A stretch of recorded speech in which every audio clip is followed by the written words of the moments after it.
বন্ধুরা, আজ বানাবো দারুণ একটা মজার রেসিপি। শুধুমাত্র আলু দিয়ে তৈরি হয়ে যাবে এই রেসিপিটা। বানাতে মাত্র 5 মিনিট লাগবে, কিন্তু খেতে হবে দুর্দান্ত। বাড়িতে কয়েকটা আলু থাকলে তৈরি হয়ে যাবে এই দারুণ ফুলকো ফুলকো মজার রেসিপিটা। বাচ্চা থেকে বড় সবারই খুব পছন্দ হবে এই রেসিপিটা। তাহলে চলো কিভাবে তৈরি করছি দেখে নিই। প্রথম থেকে শেষ পর্যন্ত অবশ্যই ভিডিওটা দেখো। চ্যানেলে নতুন হলে চ্যানেলটা সাবস্ক্রাইব করে পাশে থেকেও, আর বেল আইকনটাকে অল করে দিও নতুন নতুন ভিডিও পাওয়ার জন্য। পুরনো বন্ধুদের অনেক ভালোবাসা আর ধন্যবাদ। তো রেসিপি বানানোর জন্য সবার আগে 2-3টে আলু নিতে হবে। আলুর চোচাটাকে পুরো ছুলে নিয়েছি আর পুরোভাবে সিদ্ধ করে নিয়েছি। এখানে যতখানি বানাবে সেই পরিমাণে আলুটা নেবে। এখানে আমি 3টা আলু দিয়ে করব রেসিপিটা, তো সেই জন্য 3টা আলু পুরো সেদ্ধ করে নিয়েছি। এবার আলুটা ঠান্ডা হয়ে গেলে পুরো ম্যাশড করে নেব। এর মধ্যে কিছু উপকরণ অ্যাড করব। কর্নফ্লোর দিয়ে দেব 6 থেকে 7 চামচ। বড় চামচে 6-7 চামচ। কর্নফ্লোরটা একটু বেশি লাগবে। আলুর পরিমাণ যদি বেশি হয় তাহলে কর্নফ্লোরের পরিমাণটা একটু বেশি লাগবে। তো এখানে বড় বড় সাইজে 3টা আলু আছে, ওই জন্য 7 থেকে 8 চামচ বড় সাইজের কর্নফ্লোর আমি দিয়ে দিচ্ছি।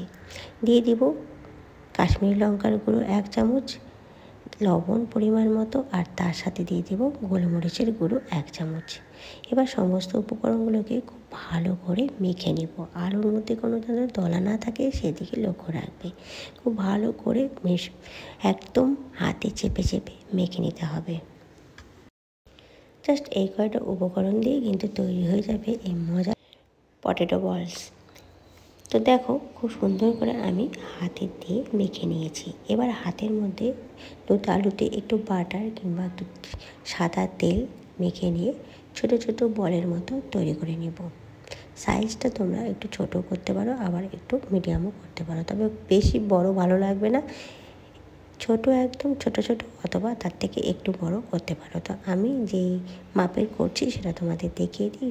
এইরকম সাইজে কিন্তু সবগুলো তৈরি করে নিচ্ছি।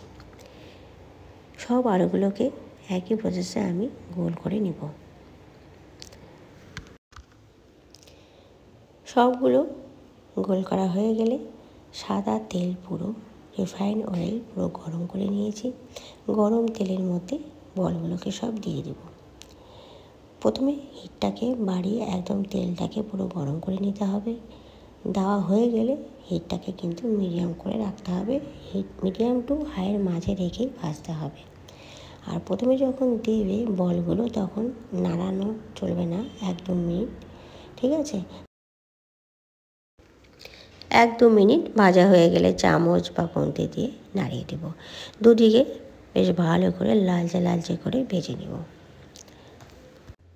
খুবই ক্রিস্পি হয়, যেহেতু কর্নফ্লোর দেওয়া আছে সেই জন্য খুবই ক্রিস্পি হয়। তো একবার অবশ্যই তৈরি করবে, দারুণ লাগে বন্ধুরা। যে কোনো সময় বাড়িতে বানিয়ে ফেলতে পারো, আর বানাতে কিন্তু একদমই সময় লাগে না, দেখলেই তো। বাচ্চাদের তো দারুণ মজার একটা রেসিপি। তো আশা করছি রেসিপিটা তোমাদের ভালো লেগেছে। ভালো লাগলে কিন্তু একটা লাইক দিয়ে দিও। তোমাদের একটা লাইক আমাকে অনেকখানি অনুপ্রাণিত করে নতুন ভিডিও তৈরি করার জন্য। অবশ্যই বাড়িতে তৈরি করবে। তৈরি করলে পরে কমেন্ট বক্সে আমাকে জানাবে কেমন হয়েছে। বেশ ভালো করে লালচে লালচে করে ভিডিওতে তোমরা দেখে বুঝতে পারবে কেমন করে ভাজাটা হয়েছে। ঠিক এই রকমভাবে ভেজে নিয়ে উঠিয়ে নিচ্ছি। প্রত্যেকটাকে আমি সেম প্রসেসে ভেজে নেব। গরম গরম সার্ভ করব। আচ্ছা, একটা চাট মশলা এর মধ্যে যদি ছড়িয়ে দেওয়া যায় তাহলে কিন্তু আরও টেস্টটা দারুণ হয়। তো আমি একটু চাট মশলা উপর দিক দিয়ে ছড়িয়ে দিচ্ছি। এটা অবশ্যই অপশনাল, তোমরা চাইলে নাও দিতে পারো। তো বলগুলো দেখে তোমরা অবশ্যই বুঝতে পারছো যে কতটা ক্রিস্পি হয়েছে। সত্যিই বন্ধুরা, খেতে কিন্তু খুবই ভালো হয়। দেরি না করে ঝটপট বানিয়ে ফেলো। আজকে এই পর্যন্ত, আবার ফিরে আসবো নতুন ভিডিওতে নতুন রেসিপি নিয়ে। এতক্ষণ আমার পাশে থেকে ভিডিওটা দেখার জন্য আমার সমস্ত বন্ধুদের অসংখ্য ধন্যবাদ। বাই।